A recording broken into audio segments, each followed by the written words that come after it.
కాశీబుగ్గ వెంకటేశ్వర స్వామి ఆలయంలో ఈరోజు జరిగినటువంటి దుర్ఘటనలో 10 మంది చనిపోవటం తీవ్రంగా కలిచివేస్తోంది.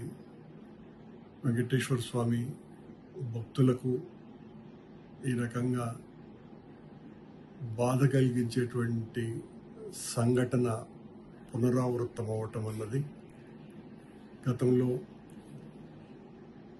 తిరుమల వైకుంఠ ఏకాదశి సందర్భంగా జరిగినటువంటి దుర్ఘటనలో 6 మంది చనిపోవటము, ఇప్పుడు 10 మంది చనిపోవటము, తొక్కిసలాటలో మరో 30 మందికి పైగా గాయపడ్డము చాలా బాధ కలిగించేటువంటి విషయం. ఆ కుటుంబాలకంతా కూడా నేను ప్రగాఢమైనటువంటి సానుభూతిని తెలియజేస్తున్నా. మాటలు రావటం లేదు. ఇలాంటి దుర్ఘటనలో చనిపోయినటువంటి వాళ్ళ కుటుంబాల బాధ ఎంత వర్ణనాతీతంగా ఉంటుందో అందరికీ తెలిసినటువంటి విషయమే. కానీ ఇలాంటి పర్వదినాలలో భక్తుల తాకిడి పెద్ద ఎత్తున ఉంటుందని తెలిసి కూడా ప్రభుత్వం బాధ్యతారాహిత్యంగా వ్యవహరించటం అన్నది ఇక్కడ అన్నింటికంటే పెద్ద సమస్య. మొన్న తిరుమలలో, ఆ తరువాత సింహాచలంలో, మళ్ళీ ఈ రోజున కాశీబుగ్గలో, ఈ 3 కూడా విష్ణుమూర్తి ఆలయాలే. పండుగల రోజున చాలా పెద్ద ఎత్తున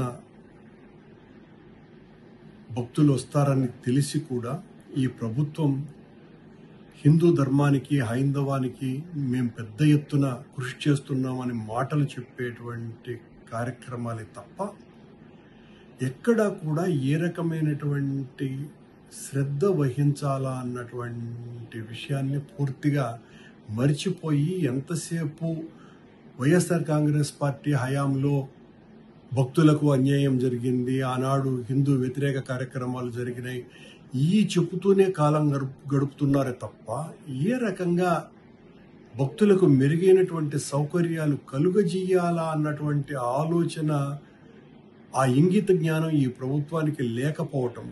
మరి మొన్న సింహాచలంలోనే, శ్రీకాకుళం పక్కన ఉన్నటువంటి విశాఖపట్నం జిల్లాలో సింహాచలంలో ఎంత పెద్ద దుర్ఘటన జరిగింది. అంతకుముందే ఒక 5-6 నెలల ముందు తిరుమలలో తొక్కిసలాటల్లో 6 మంది చనిపోయారు, దాదాపు 50 మంది గాయపడ్డారు.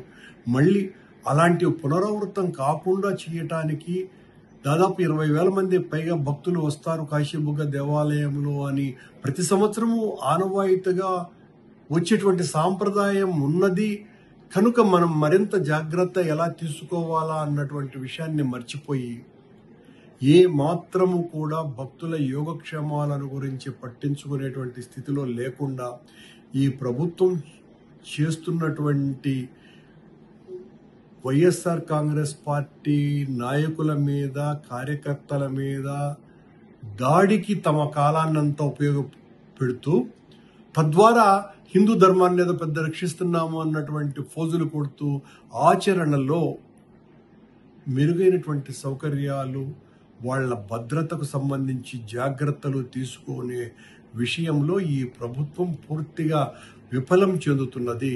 ఈ రోజున ప్రజలందరూ కూడా అనుకుంటున్నారు, ఇంత దుర్ఘటనలు జరుగుతున్నాయి అంటే ఈ చంద్రబాబు గారి ప్రభుత్వం పట్ల భగవంతునికి కూడా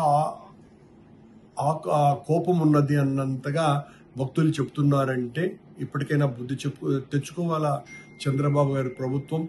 మీరు ఎంతసేపు మా మీద పడి దాడి చేయటానికి మీ సమయాన్ని దయచేసి వాడకండి.